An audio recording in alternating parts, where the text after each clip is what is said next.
हाँ। सर आपने अभी पहले बताया कि लाइसेंस की बात करी कि यहाँ पे बहुत सारे जो लोग हैं वो लाइसेंस के लिए स्ट्रगल कर रहे हैं। कृषि आदान विक्रेता हैं, उनको मुख्यतया 3 तरह के लाइसेंसों की आवश्यकता होती है। एक बीज बेचने का, एक उर्वरक बेचने का और एक जो कृषि रसायन है वो बेचने का। इसमें ये होता है कि जो बीज बेचने से संबंधित लाइसेंस है, उसमें कोई अलग से ट्रेनिंग या कोई डिग्री या डिप्लोमा की आवश्यकता नहीं होती है। बीज बेचने का लाइसेंस जो जिले के संयुक्त निदेशक होते हैं कृषि विस्तार, वहाँ से जो इच्छुक आदान विक्रेता हैं वो प्राप्त कर सकते हैं।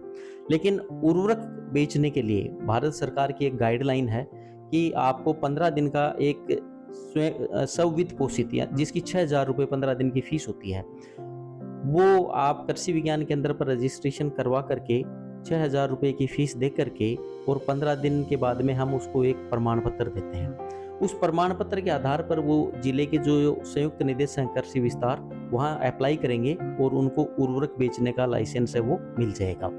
तीसरा जो कृषि रसायन बेचने के लिए लाइसेंस की बात है, तो उसमें ये है कि जो विक्रेता है या तो उसके स्नातक स्तर तक कृषि रही हो, या कृषि नहीं हो तो उसने बायोलॉजी या मैथमेटिक्स में किया हो लेकिन उसके एक विषय रसायन विज्ञान रहा हो, तो उसको रसायन बेचने का लाइसेंस मिल जाएगा।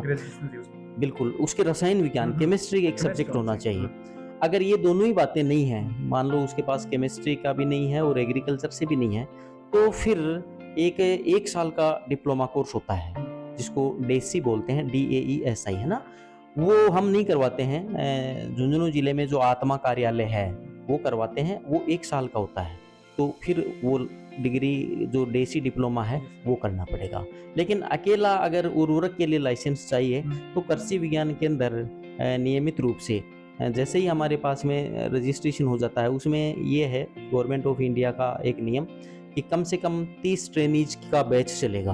तो जैसे ही हमारे पास में 30 ट्रेनिंग के लिए रजिस्ट्रेशन हो जाता है तो हम उसकी ट्रेनिंग आयोजित करवा देते हैं और एक ट्रेनिंग पूरी हुई उसके बाद में फिर जो इच्छुक हैं वो हमारे पास में नाम दर्ज करवाते रहते हैं। जैसे ही पूरा बैच बन जाता है तो हम उसका फिर करवा देते हैं और भी इस प्रकार से हमने अब तक लगभग 16 ट्रेनिंग प्रोग्राम और 500 से ज़्यादा लोगों को हमने, जिले के लगभग 500 लोगों को हमने ये ट्रेनिंग प्रोग्राम करवा दिया और ट्रेनिंग प्रोग्राम लेने के बाद में उन्होंने उर्वरक बेचने का अपना लाइसेंस वो प्राप्त कर लिया। और चाहे उसमें GSS के व्यवस्थापक हों, चाहे निजी आदान विक्रेता हो, उनको लाइसेंस मिल गया तो उससे उनको बेचने में सुविधा हो गई और उनको थोड़ी जानकारी भी 15 दिन की ट्रेनिंग में मिलती है। क्योंकि काश्तकार सबसे पहले आदान विक्रेता के पास ही जाता है कि मेरी फसल में ये समस्या है या ये डालना है।